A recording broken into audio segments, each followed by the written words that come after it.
This challenge is based on the teachings of master artist Joseph Albers.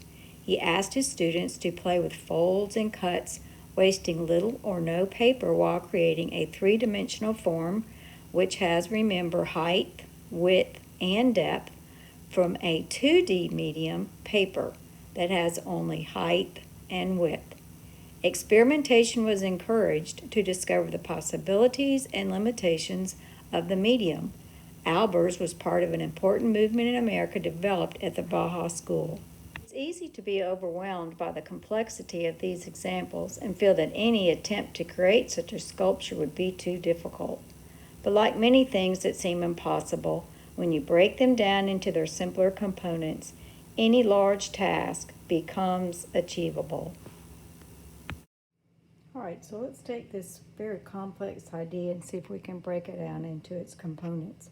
To get started, you'll need a pair of scissors, a piece of your scrap paper, a marker or something like a pencil, a little flat ruler would be great, plastic works great. Even a popsicle stick will do. All right, so first of all, if you take your piece and turn it vertically, just try to fold that in half. Really make the edges match up as best you can. Crease it with your finger. But now the key to this is getting a really crisp edge. So use one of your flat tools to really press the fold down. That's really key because you'll be working from the fold. All right, so let's make our first cuts.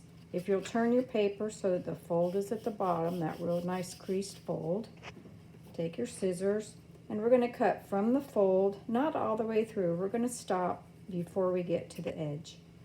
I'm going to try to make my first cut as straight as I can. And if you keep your cut parallel to the side of your paper, remember parallel means equidistance between this edge and here. I'll make another one on this side, trying to keep it about the same length. It's about the same length. Okay, so now then, those are your first two simple cuts. If you'll open your piece back up, what we're going to do is reverse the fold. So you take this piece and fold it back. Some people call that the valley and this the mountains. Fold that back. Okay, now the key to making this, really work is to have a nice crisp fold here. So what you do is fold that piece back.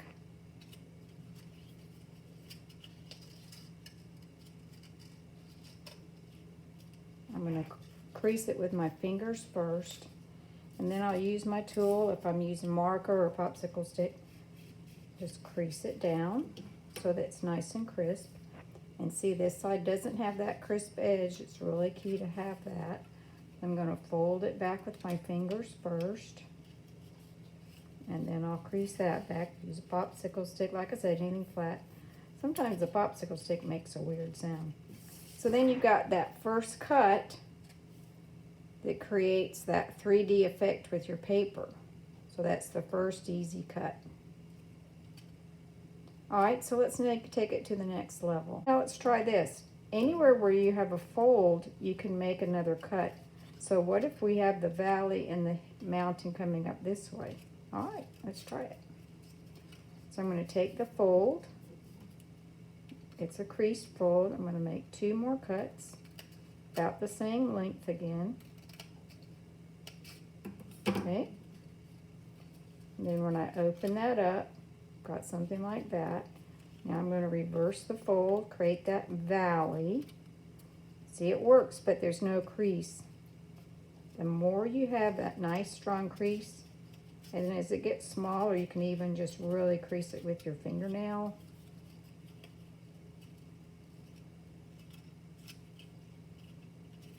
So now I've got another layer of depth to my cutout. Could I take this even further? Well, of course. So at this point, I'm going to stop. We'll pause and let you experiment a little bit with these ideas. Remember, once you cut it, reverse fold it. Sometimes it can get a little tricky. And then don't forget that all-important crease. So I'm folding it and creasing it the opposite direction.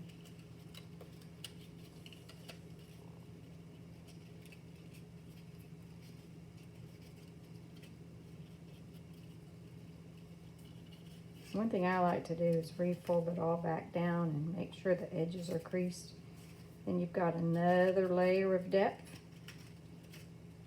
I'm going to pause and let's practice out a few minutes. See what you can do.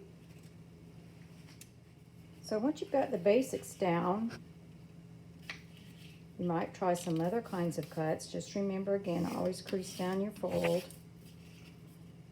What if instead of doing parallel lines, we change it to diagonal?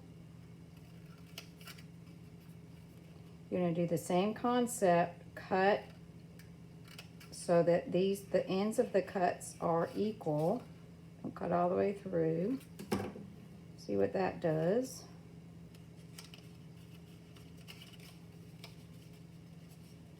Then you're going to reverse your fold.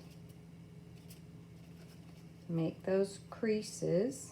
It's really important where the lines come together to make that really tight crease. So that creates a different sort of a shape. I could recut into here. I could do another diagonal. I could do a rectangle. So I'm going to encourage you to experiment around with different types of cuts and see what you can come up with. Again, don't forget those all-important creases. Another one. I wonder if I did a series of diagonals.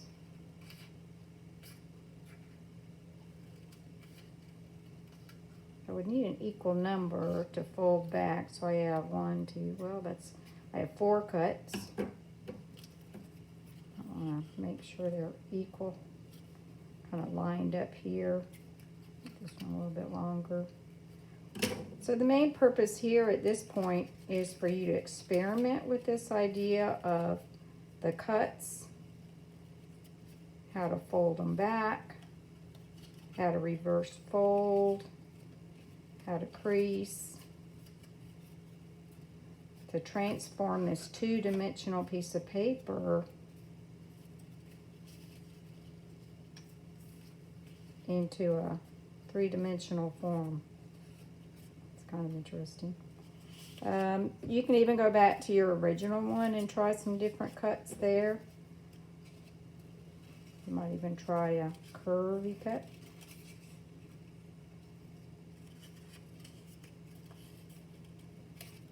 So at this point, again, I'm going to stop and just let y'all experiment with different cuts, different creases. I think varying the size, remember contrast, it's always good. And those all important creases. Oh, that's kind of interesting.